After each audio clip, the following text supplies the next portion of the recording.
আসসালামু আলাইকুম বন্ধুরা, আপনারা সবাই কেমন আছেন? আশা করি সবাই ভালোই আছেন। আলহামদুলিল্লাহ আমিও ভালো আছি। তো ভাবলাম আজ সন্ধ্যার জন্য নাস্তা বানাই। নাস্তার জন্য আজ ভাবলাম বাচ্চাদের আজ মোমো বানিয়ে খাওয়াই। তো মোমো আমি অনেকবারই বানিয়েছি কিন্তু ভিডিও করা হয়নি। তো ভাবলাম আজকে একটু ভিডিও করি। তো চিকেন আমি আগেই রাইখে দিছিলাম। উম মোমো বানানোর জন্য চিকেন ফ্রিজে রেখে দিছিলাম। তো চিকেনটা বের করে এখন আমি কিমা করে নিচ্ছি সুন্দর করে। কিমা করে তারপরে হচ্ছে আমি বানাবো। তো মোমো বানাতে হলে চিকেনটা সুন্দর করে কিমা করতে হয়, তারপরে হচ্ছে মোমো বানাতে হয়। তো মোমো বানানোর জন্য আমি এইখানে পেঁয়াজ, মরিচ, একটু রসুন কুচি, তারপরে হচ্ছে ধনেপাতা সব কিছু আমি রেডি করে রাখছি। আর একটু লেবু, এগুলো সব আমি রেডি করে রাখছি। এখন কিমা করা হলে তারপরে হচ্ছে আমি সব মিক্স করব একসাথে। তো অনেকবারই বানিয়ে খেয়েছি, খুবই মজা লাগে মোমো খেতে। আর সস সস বাইরের সস না, আমি নিজে ঘরে সস বানাই, সেই সসটা দিয়ে খেতে তো আরও বেশি ভালো লাগে। আসলে বাইরের মোমো খাওয়ার থেকে ঘরে নিজেরা ন্যাচারালি বানিয়ে খাওয়া অনেক ভালো। কারণ খুবই মজা লাগে, নিজের হাতেরটা খুবই মজা লাগে খেতে। আপনারা অবশ্যই বাসায় ট্রাই করবেন। বাইরেরটা অতটা মজা লাগে না, কিন্তু ঘরেরটা অনেক মজা। তো এখন আমার এইটা কিমা করা হয়ে গেছে, আমি এখন এইটা মিক্স করে নেব। একটু লেবু দিয়ে দিলাম, লেবু দিলে একটু ভালো লাগে বেশি। তো তার জন্য এখানে আমি রসুন কুচি, একটা মরিচ দিছি, কারণ আমার ছেলে মেয়ে ঝাল খেতে পারে না, তার জন্য মরিচটা কম দিছি। তো এখানে একটু লবণ, একটু মরিচ, তারপরে পেঁয়াজ, রসুন, ধনেপাতা আর একটা ম্যাগি মশলা দিয়ে আমি এইটা এখন সুন্দর করে মিক্স করে নেব। আর আমি কিন্তু কাঁচা দিই না, আমি এইটা এখন হালকা একটু তেলে ভেজে নেব। বেশি না, হালকা একটু ভাজবো, ভেজে তারপরে হচ্ছে আমি মোমো বানাবো। কাঁচাটা আমি দেই না। দেখছি অনেক নেটে অনেকটাই দেখছি যে কাঁচাও দেয়। কিন্তু আমার মনে হয় কাঁচাটা থেকে একটু গন্ধ আসে নাকি, তার জন্য আমি একটু ভেজে নিই তেলে। তেলে ভেজে আমি নিছি। এখন মোমো বানানোর জন্য আমি ময়দাটা রেডি করব। তো ময়দা রেডি করার জন্য এইটা মোমো যাতে নরম হয় তার জন্য ময়দা ময়দা আগে তেল দিয়ে মাখতে হয় সুন্দর করে, তাহলে যেকোনো জিনিস, পরোটা বলেন, মানে রুটি বলেন, যেকোনো জিনিস নরম হয়, মানে শক্ত হয়ে যায় না কিছুক্ষণ পরে। তো এইখানে আমি তেল দিয়ে সুন্দর করে ইটা মেখে নিছি একটু লবণ দিয়ে, তারপরে হচ্ছে পানি দিয়ে এখন এটা সুন্দর করে মেখে নেব, নিয়ে তারপরে হচ্ছে আমি মোমোর জন্য রেডি করব। তো আমার এইটা প্রায় রেডি হয়ে গেছে। এখন আমি মোমোটা বানিয়ে নেব। মোমোটা খেতে অনেকটাই মজা লাগে, আমার তো অনেক মজা লাগে। তো আমি তার জন্য আমি বারবার বানিয়ে খেয়েছি। তো খুবই ভালো লাগে। তো ছেলে মেয়েও খেয়েছে, আমার ছেলেও খুবই পছন্দ করে মোমোটা। তো আর আমি যে সসটা বানাই সেই সস দিয়ে খেতে একটু বেশি ভালো লাগে। এই গরমে কোনো কিছু বানাতেও ভালো লাগে না, খেতেও ভালো লাগে না। চুলার কাছে গেলে তো গরমে পুরা ঘেমে যাওয়া লাগে।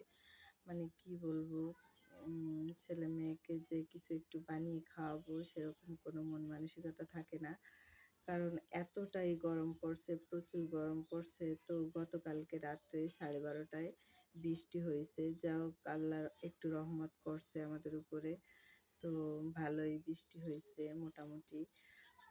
তো কি এতটাই গরম, মেয়ে মানুষের গরম আর ঠান্ডা নাই। মেয়ে মানুষের প্রতিদিন রুটিন, ছেলে মেয়ে সামলানো, ঘরে রান্না বান্না, কাজ কাম, সে কষ্ট হয় না। মেয়ে মানুষের কোনো কিছুতেই কষ্ট হয় না, কারণ তারা মনে হয় মেশিন, তাই তাদের কোনো কষ্ট হয় না। তাদের যতই গরম লাগুক আর যতই ঠান্ডা লাগুক, প্রতিদিন তাদের উঠে টেনশন, ছেলে মেয়ে সামলানো, তারপরে রান্না বান্না, ঘরের কাজ। পুরুষ মানুষে শুধু বলে, "ঘরে থেকে কী করো? ঘরে থেকে কী করো? কী কাজ? কী এমন কাজ?"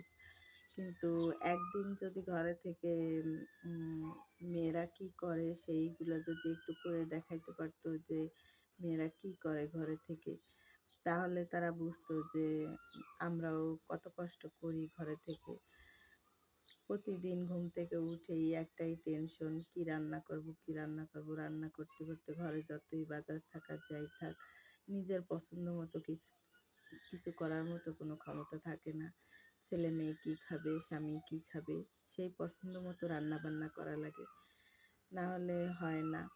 নিজের ইচ্ছা মতো কিছুই করা যায় না। নিজের পছন্দ মতো কিছু একটা করা হবে না, তা হবে না।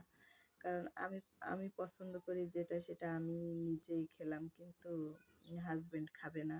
তার পছন্দ না, আমার পছন্দের জিনিস।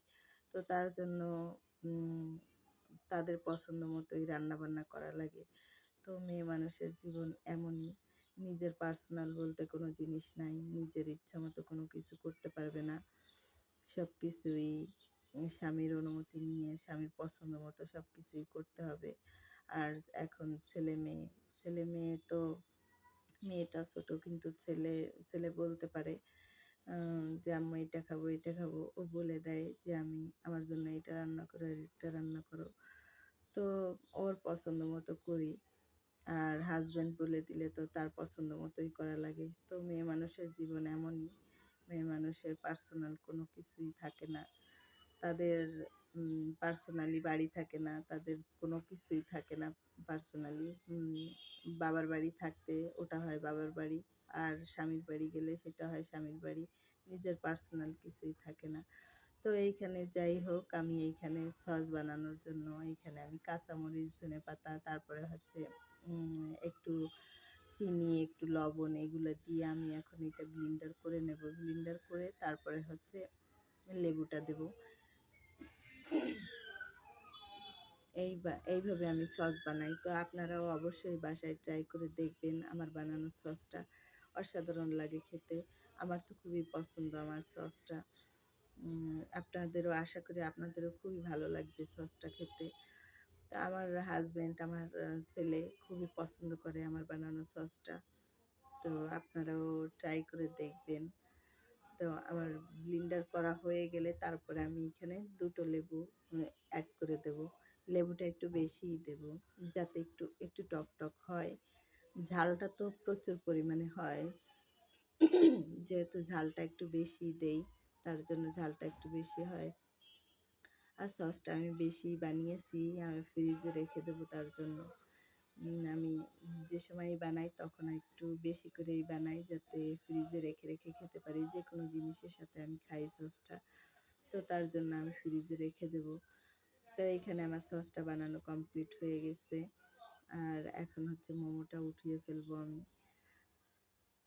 তো অবশ্যই আমি যেভাবে বানালাম আপনারাও ট্রাই করে দেখবেন, ভালো লাগবে। আর যদি আমার ভিডিওটা ভালো লাগে অবশ্যই লাইক, কমেন্ট করবেন, শেয়ার করবেন। আল্লাহ হাফেজ।